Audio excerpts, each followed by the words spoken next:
Boa noite. É muito bom ver você aqui nessa noite. Que Deus possa nos abençoar e que a sua palavra traga alegria para nós e traga certeza de que nós servimos ao Deus verdadeiro. A mensagem que eu escolhi nessa noite é um tema que alguns já ouviram até falar nessa expressão, mas podem não conhecer muito bem. É uma frase, que diz design inteligente. Você já ouviu falar sobre isso? Aqui, ó, alguns já lançaram aqui. Mas, de forma bem simples, é a ideia de que quando nós observamos tudo que está ao nosso redor, tudo que foi, né, que está aí, a gente pensa que tudo foi planejado. Não é isso? Que tudo tem uma ordem, tudo tem um propósito e veio de uma informação inteligente. Então, tudo aponta para uma mente inteligente que fez aquilo e não o acaso, como muitos querem acreditar, que levou bilhões e bilhões e bilhões de anos para se formar.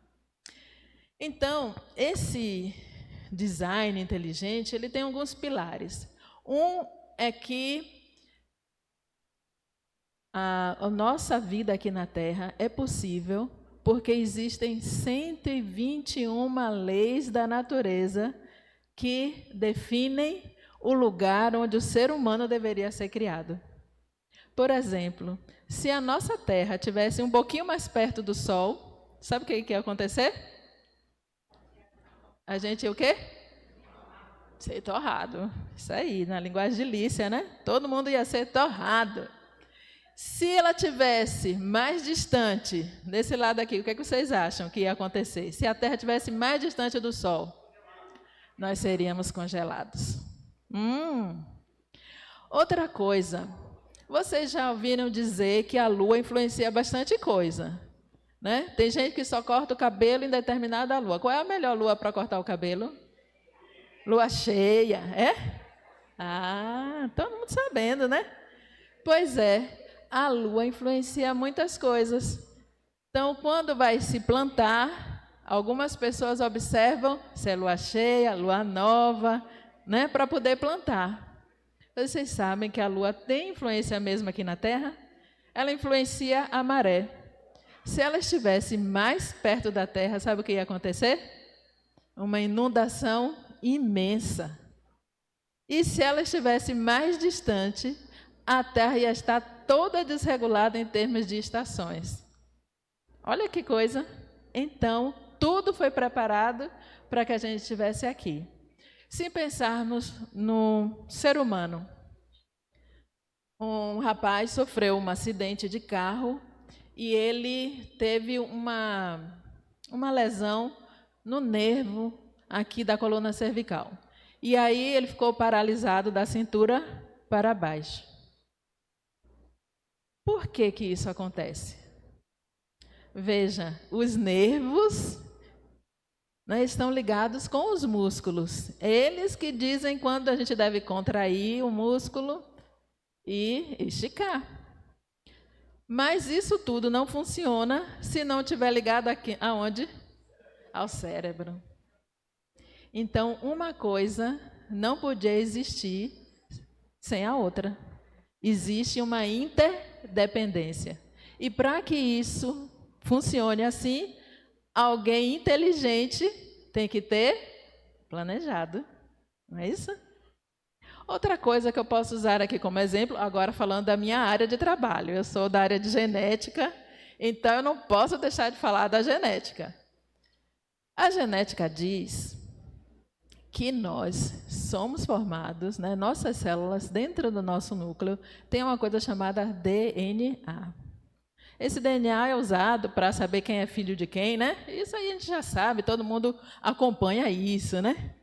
Aí vê para saber por que o DNA é formado por 4 bases nitrogenadas. Quer dizer, elas são simbolizadas por 4 letras. A, T, C e G. É o alfabeto de Deus, 4 letras.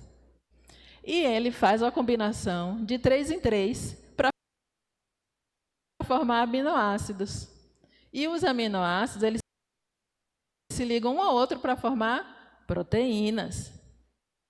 Só que a ordem dessas bases, A, T, G e C, de 3 em 3, e a ordem dos aminoácidos para formar as proteínas são muito específicas. Se mudar uma coisinha, muda a proteína e muda a função.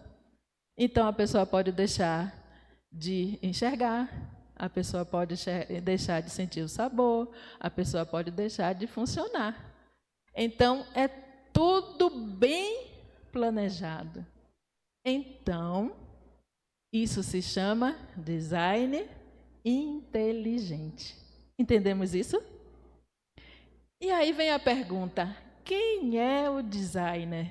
Quem é que planeja tudo isso? Quem é que está por trás de tudo isso? E eu vou querer cantar sobre isso. Eu vou chamar o pessoal da música aqui. Vem cá, me ajude. E Luizinho vai colocar lá uma música que vai dizer quem é que está por trás de tudo isso. Vamos cantar? Coloca aí, Luizinho. A Ele a glória. Vamos cantar.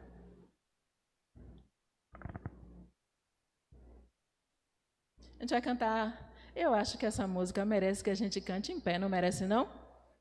Vamos ficar em pé? Não é terminando o sermão, não, viu, gente? É só para a gente sentir esse gostinho assim.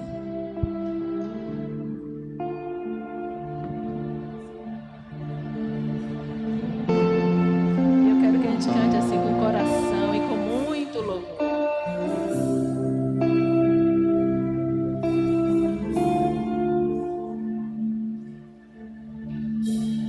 Porque dele, por ele, para ele são todas as coisas. Porque dele, por ele, para ele são todas as coisas. Porque dele, por ele, para ele são todas as coisas. Porque dele, por ele, para ele são todas as coisas.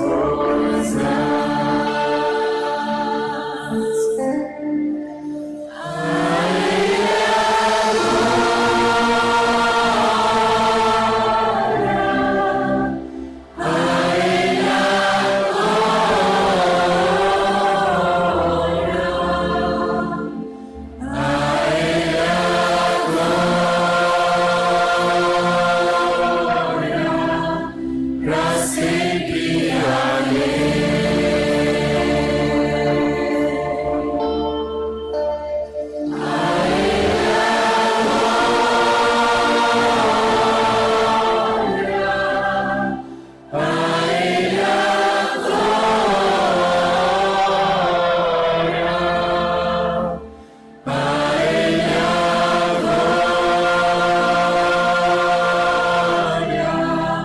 pra sempre,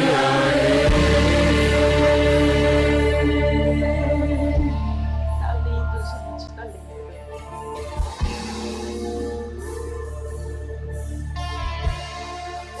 profundas riquezas, o saber e o conhecer de Deus.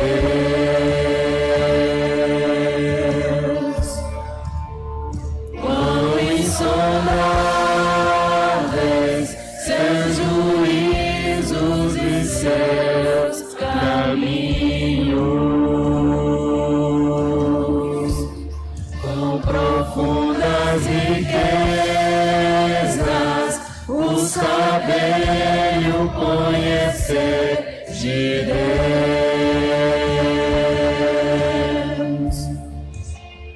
Quão insondáveis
para sempre. Amém.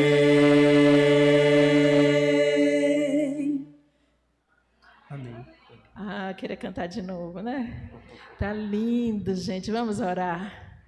Querido Deus, a Ti toda a glória, porque Tu és o grande designer, o Criador de todas as coisas. Nós vamos estudar a Tua palavra e pedimos a presença do Teu Santo Espírito, em nome de Jesus. Amém. Obrigada. Quem estava aqui ontem, na mini vigília? Você se sentiu impactado? Eu estou muito impactada até hoje. Eu saí daqui da igreja que eu não queria conversar com ninguém. Eu queria ir para casa com aquela mensagem.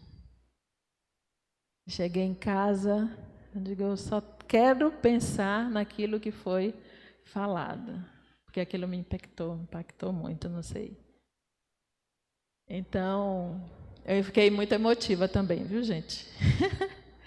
Foi muito lindo. Se você não veio, não perca quando tiver novamente. Bem, nós vamos abrir a palavra, não é? Nós vamos abrir a palavra em Colossenses, que vai confirmar isso que nós cantamos. Colossenses, no capítulo 1. Abra sua Bíblia e a gente vai ler o verso 16 e o verso 17. Colossenses, capítulo 1, verso 16 e 17. Então, se há esses sinais de um designer, quem é esse designer? Vamos ver? Todos acharam? Amém? Pois nele foram criadas todas as coisas, nos céus e sobre a terra, as visíveis e as invisíveis, sejam tronos, sejam soberanias, quer principados, quer potestades, tudo foi criado por meio dele e para ele. Tudo foi criado. Bem, isso é uma coisa enorme, assustadora, grande demais. Jesus criou tudo. Tudo foi criado para ele. Mas quem é Jesus? Vamos lá em João, capítulo 1, Evangelho de São João, no capítulo 1. Acho que João foi bastante inspirado quando ele escreveu essas palavras. A gente até já sabe de cor, mas eu gosto de ler na Bíblia, para não perder nenhum detalhe, nenhuma palavrinha. João, capítulo 1, verso de 1 a 3, diz assim: no princípio era o verbo, e o verbo estava, e o verbo era Deus. Ele estava no princípio com Deus, e todas as coisas foram feitas por intermédio dele, e sem ele, nada do que foi feito se fez. Nada do que foi feito se fez. Antes de qualquer argumento, a gente também tem que encarar que Deus criou tudo perfeito, mas a gente olha ao nosso redor e não está tudo perfeito, não é? As coisas não estão mais tão perfeitas como foram criadas. E aí algumas pessoas perguntam assim: se existe Deus bondoso, inteligente, que planejou tudo, por que que o mundo está quebrado? Por que que as coisas não estão como deveriam estar? E a resposta da Bíblia é que Deus, ele não deixou o mundo quebrado quando ele criou. Ele criou tudo muito bom. Foi assim que ele disse. Quando ele viu tudo pronto, ele disse assim: eis que é tudo muito bom. Alguma coisa aconteceu nesse caminho todo. Mas Jesus, o nosso Salvador, o designer maior, ele não aparece somente no fim da história. Ele é o Criador, ele é o sustentador e também é o Redentor. Olha que coisa. Ele não abandonou, ele não é só o Salvador, ele não é só o Criador, ele não é só o sustentador, ele é todas essas coisas. Ele perdoa os nossos pecados, dando a sua vida por nós. Ele consola o nosso coração, ele mesmo desenhou o nosso coração e ele vem para nos consolar. E o que isso muda na nossa vida, né? Quando temos problemas, quando estamos frustrados, quando estamos com medo, o que isso muda? Saber que Jesus é um Criador presente, um Criador presente. Muda que nós temos uma identidade. Nós não somos obra do acaso. Nós fomos pensados, nós fomos elaborados, nós fomos criados com um objetivo. Não somos um acidente do universo. E também traz para nós o valor, a dignidade. Não viemos de um ser inferior que se transformou e se tornou o ser humano. Nós viemos e fomos criados à imagem e semelhança de Deus, o Deus Todo-Poderoso. E também muda o nosso destino, porque quem não aceita o Criador de todas as coisas, pensa que o seu destino se reduz a essa vida aqui. Mas Deus nos diz que o nosso destino vai muito além. Ele tem planejado para nós a vida eterna. E isso muda tudo. Muda todo o sentido da nossa vida. Muda tudo.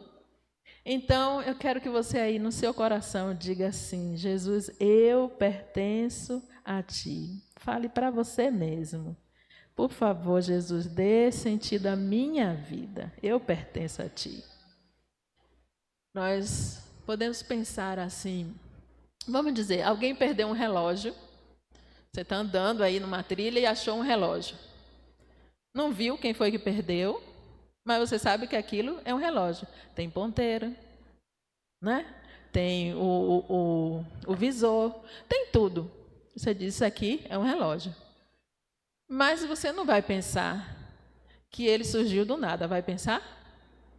Não, já pensa assim, alguém fez este relógio, alguém comprou este relógio e alguém perdeu o relógio aqui.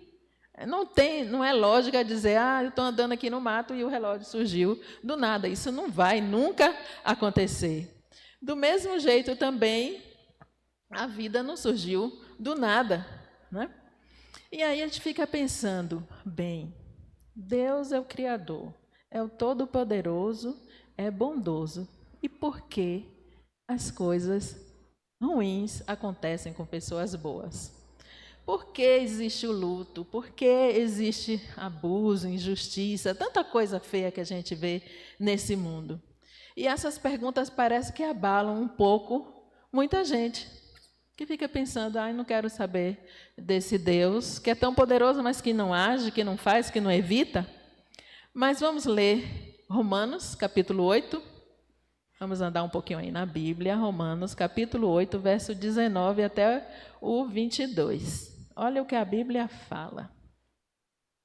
Romanos, capítulo 8, verso 19 até o 22. Parece que todos acharam. Então, eu vou ler. A ardente expectativa da criação aguarda a revelação dos filhos de Deus.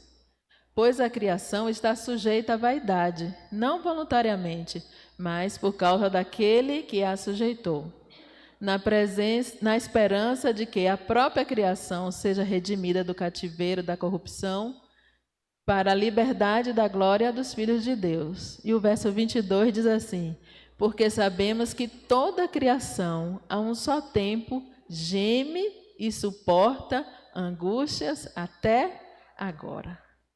Toda a criação, não é só o ser humano, os animais também, a natureza em si, geme, porque nós não estamos mais tão perfeitos como Deus criou no começo.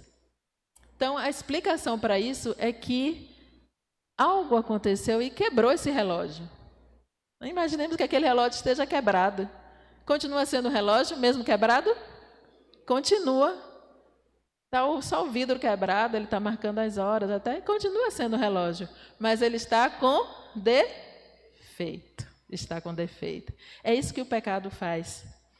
O pecado, ele deixa cicatrizes, né? Mas Deus deixou as marcas dele na natureza, mas o pecado vem e deixa cicatrizes, coisas que ficam ali marcando para mostrar que não está perfeito. Eu não sei, algumas pessoas têm a dificuldade de cicatrizar, assim, e voltar ao que era. Aí forma aquela quelose, é quelose que fala? Caloide. Queloide. Pronto, aí vocês sabem de tudo. Forma aquele queloide e nunca mais fica igual ao que era, não é? Foi assim que o inimigo fez. Ele fez essa marca que fica feia, que algumas pessoas dizem assim, eu vou fazer uma cirurgia para tirar. Aí o que acontece? Fica pior ainda. Fica pior ainda. Quando nós tentamos dar jeito naquilo que o pecado fez ruim na nossa vida, a gente tenta resolver da nossa própria maneira, nós só pioramos. Só pioramos. Só tem um jeito de fazer uma cirurgia que não vai ficar mais nem sinal daquilo. Só Jesus pode fazer a mudança completa para que todo o sinal do pecado desapareça. O pecado não é só um detalhe, ele destrói, ele corrompe, ele mata.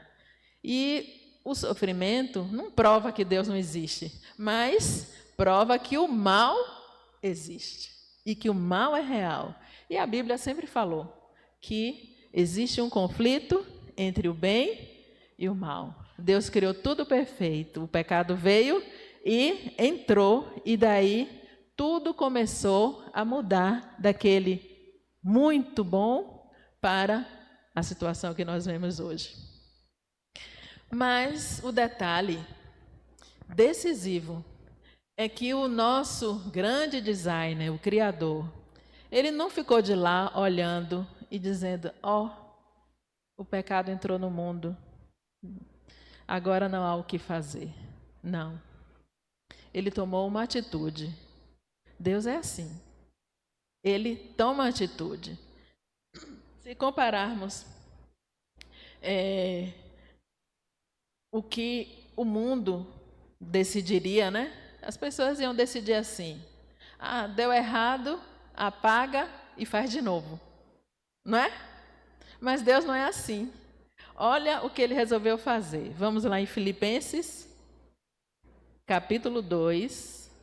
É um pouquinho aí para frente do que a gente leu. Filipenses, capítulo 2, o verso 5. E a gente vai ler até o verso 8. Deus entrou na criação, ele não ficou lá distante. Esse é o ponto assim muito forte no cristianismo. Acharam?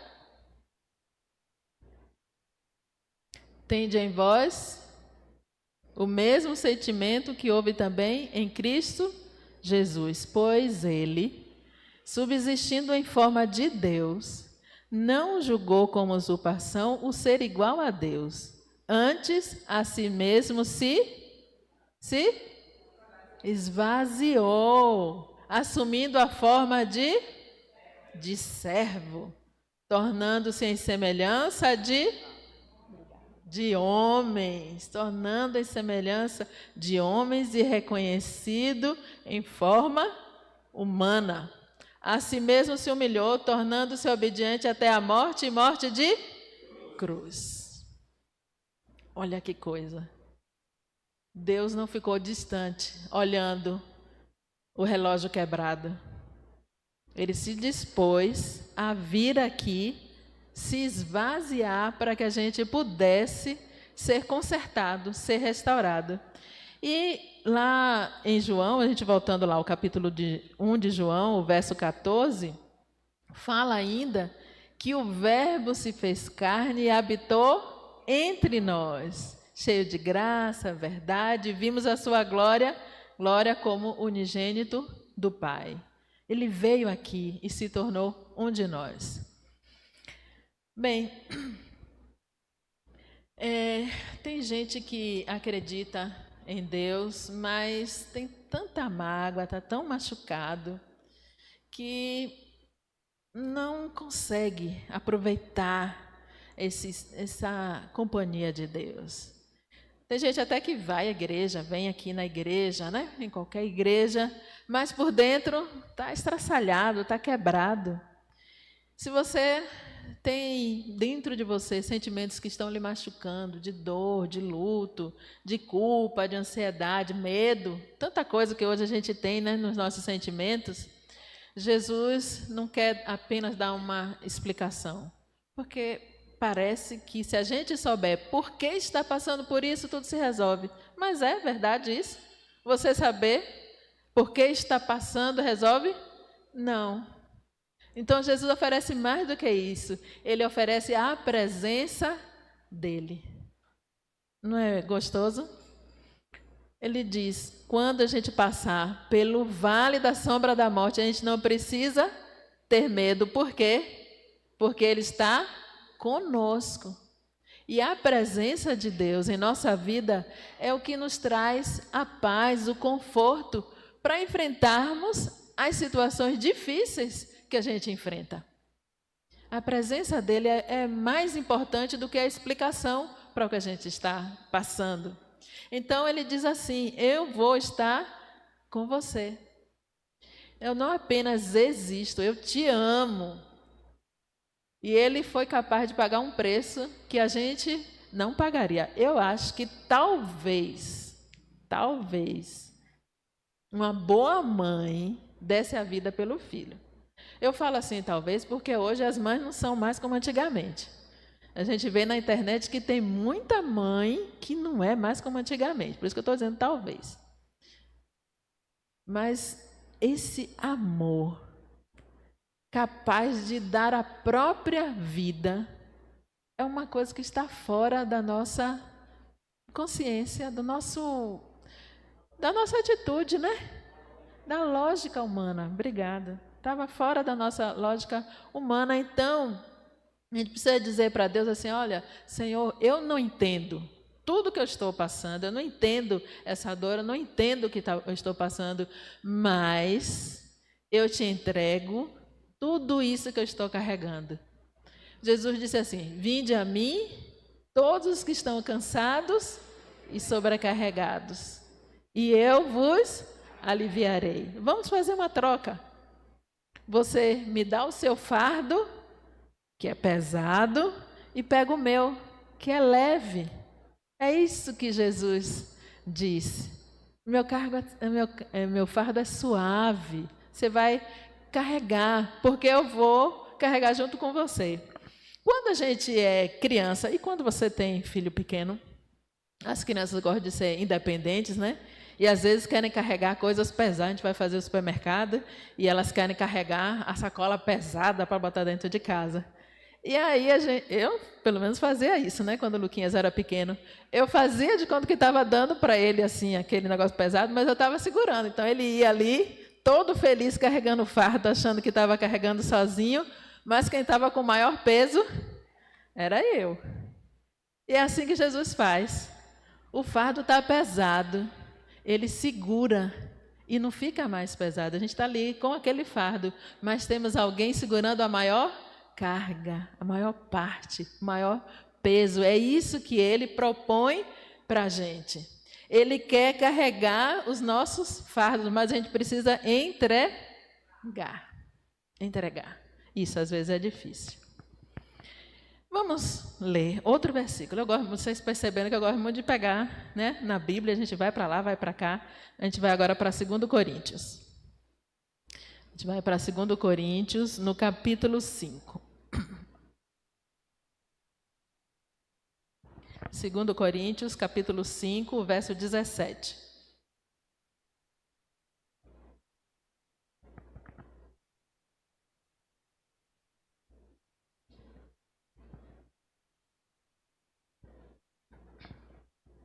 Jesus promete outra coisa.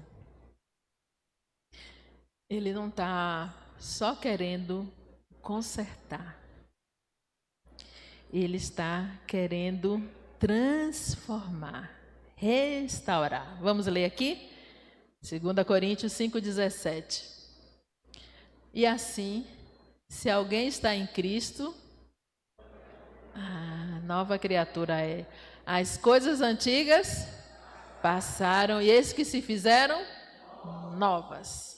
É isso que Cristo quer fazer. Ele não quer dar aquela melhoradinha, não. Ele quer transformar de dentro para fora. Nós, às vezes, nos preocupamos muito com o exterior. Como é que está o exterior, né? Passamos horas na frente do espelho para ver se está ok, se tem o cabelinho aqui e tal. Não é assim que a gente faz? Não é só as meninas, não. Os meninos também são assim. Os meninos também são, gostam, né? Ele se preocupa muito com a parte exterior. Não só com a nossa aparência física, mas também com o que os outros estão vendo que a gente está fazendo. E quando ninguém está vendo o que a gente está fazendo, a gente faz umas coisas que até dá vergonha de alguém ver que a gente estava fazendo. Mas Jesus quer fazer uma mudança interior, uma mudança no nosso coração, um transplante. Ele promete tirar o nosso coração de pedra e colocar um coração de carne. Um coração disposto a obedecer, um coração novo, um coração igual ao de Deus, um coração semelhante, parecido com o dele. Como? Um coração cheio de amor, cheio de bondade, cheio de perdão, cheio de valorização para com o outro. Talvez a gente tenha tentado sempre consertar sozinho as coisas, né? Mas Deus nos chama para nos rendermos a Ele, para sermos transformados. E a gente vai ler o último verso dessa noite, que está em Apocalipse 21. Falando em fazer coisas novas. Olha o que Deus diz. Apocalipse 21, a gente vai ler os primeiros versículos. Esse livro é fácil de achar, então eu já vou lendo, porque eu sei que todo mundo achou. Vi novo céu e nova terra, pois o primeiro céu e a primeira terra passaram e o mar já não existe. Vi também a cidade santa, a nova Jerusalém, que descia do céu, da parte de Deus, ataviada como uma noiva adornada para seu esposo. Então ouvi grande voz vinda do trono dizendo: eis o tabernáculo de Deus com os homens, né? E Deus habitará com eles, eles serão povos de Deus, e Deus mesmo estará com eles, e lhes enxugará enxugará dos olhos toda lágrima, e a morte já não existirá, já não haverá luto, pranto, dor, porque as primeiras coisas passaram. Essa é a promessa. Deus não quer só melhorar, Ele quer mudar completamente, para que quando Ele olha, Ele diga assim: eis que tudo está muito bom. É isso. A redenção é uma palavra formada por que é voltar, Éden, voltar ao Éden. É isso que Ele quer fazer. Voltar lá ao começo, como passar uma borracha nessas coisas todas e levar a gente para aquele lugar maravilhoso. Deus não termina.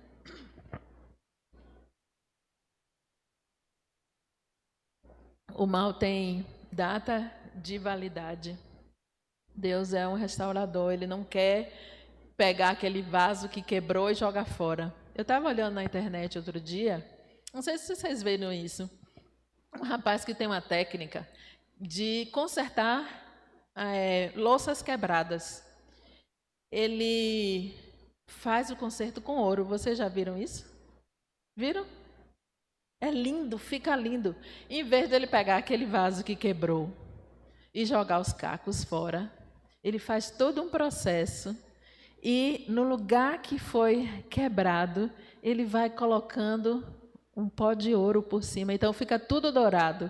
Vê que foi quebrado, mas a restauração deixa o vaso mais bonito do que antes. Mais bonito do que antes.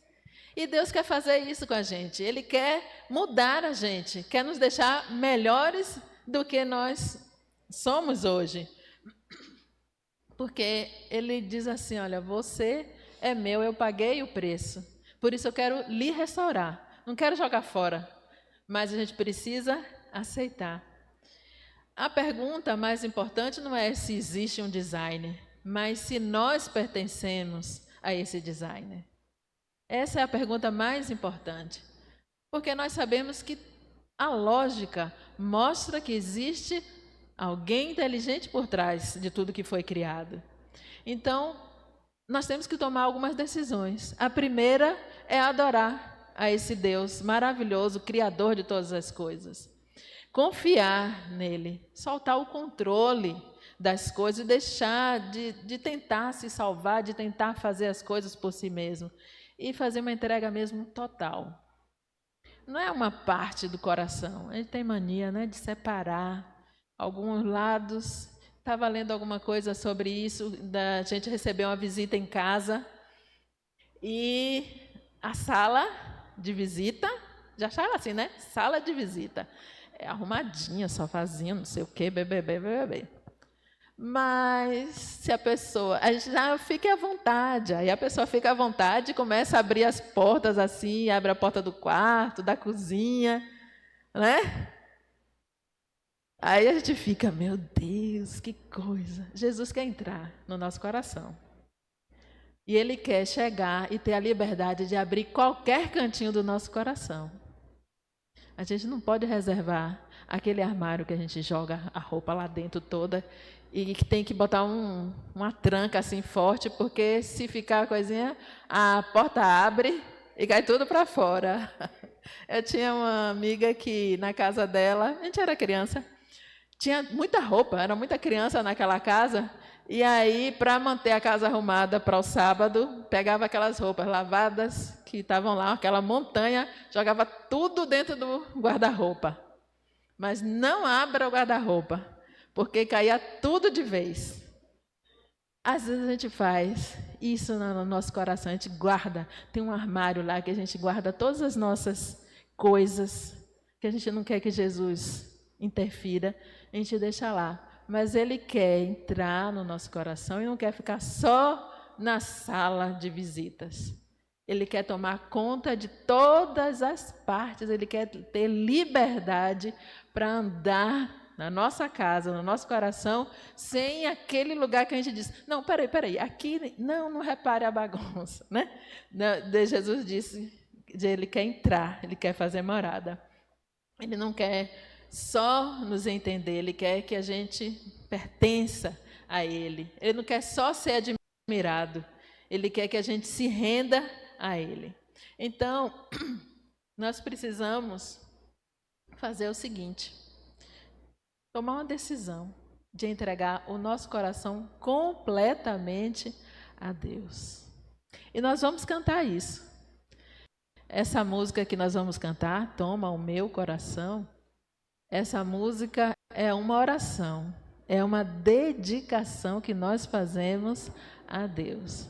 Então, se você quer entregar o seu coração completamente a Deus, sem deixar um lugarzinho lá que Ele não pode entrar, cante essa música assim, com fervor, assim como a gente cantou a Ele a glória, que estava tão lindo. Vamos dizer, toma, Senhor, o meu coração e toda a minha alma. Vamos ficar em pé assim que a música começar e cantarmos essa música.